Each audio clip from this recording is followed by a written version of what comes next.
What are examples of athletes that literally broke their sport due to them being too good? Dick Fosbury changed the entire future of high jumping by going over the bar backward. It didn't change the rules of the sport, but all high jumpers started jumping the same way he did. Kareem Abdul-Jabbar caused the NCAA to ban dunking in basketball games while he played, leading to the development of his legendary skyhook.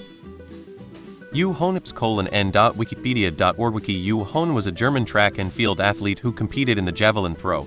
He is the only athlete to throw a javelin over 100 meters, and almost hit other competitors when he did. His record was 104.80 meters in 1984. A new javelin design was implemented in 1986, not solely because of him though, and the records had to be restarted. Thus Hohn's mark became an eternal world record, and nobody will beat it, because new javelins are significantly harder to throw for safety reasons. When Ross Chastain rode the wall in Martinsville last year, NASCAR changed the rule, so you can't. Also, at the All-Star race one year, Hendrick Motorsports told NASCAR that they were going to bring a car that exploited every gray area in the rulebook. Jeff Gordon ran away from everyone during the race, and NASCAR let the win stand, but told them not to bring the car back. Roger Federer is the reason tennis stopped being played on carpet courts.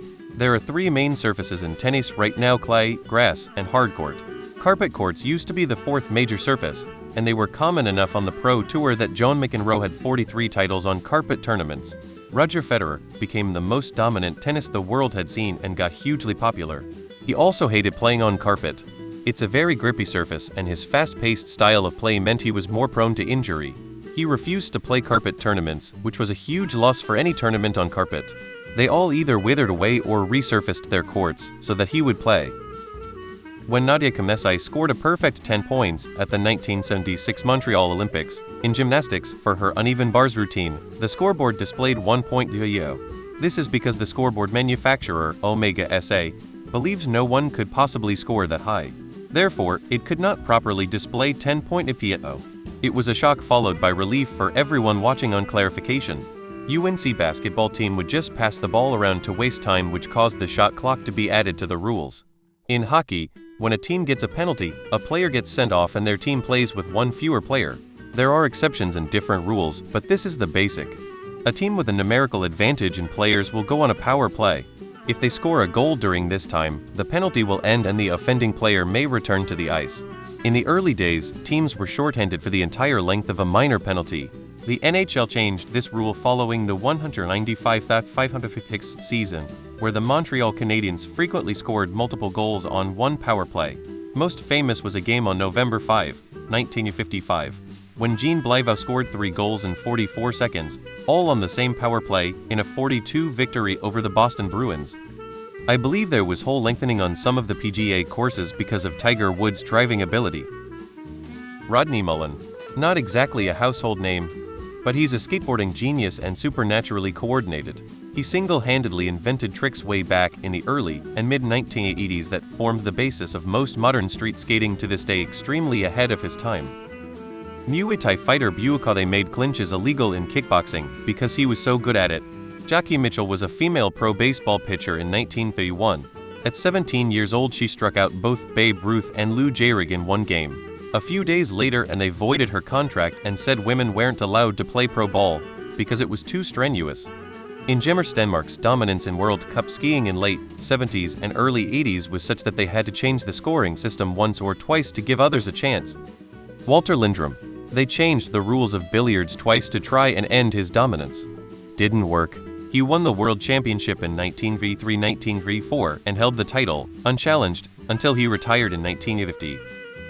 In the London Olympics, Ryan Lochte was so good at kicking underwater on his back that governing bodies for swimming made a rule that on the freestyle leg of medley races, relays, and individual events with all 4 strokes, you cannot flip onto your back on the freestyle portion. In the event of freestyle, however, this is not a rule. David Burkhoff in swimming is the reason that you can't stay underwater for more than 15 meters in the backstroke, freestyle, and butterfly events. Sean Avery was a hockey player who was so good at trolling his opponents while just barely staying within the rules that the NHL had to create a rule against standing right in front of the goaltender and waving your stick in front of his face to distract him. I don't know if this counts, but sumo wrestling was very badly disrupted when they permitted non-Japanese to participate. There was an influx of huge Samoan and Hawaiian dudes into the sport, and these highly conservative and racially prejudiced sumo stables, that's what they are called, had to start admitting foreigners in order to not be utterly dominated.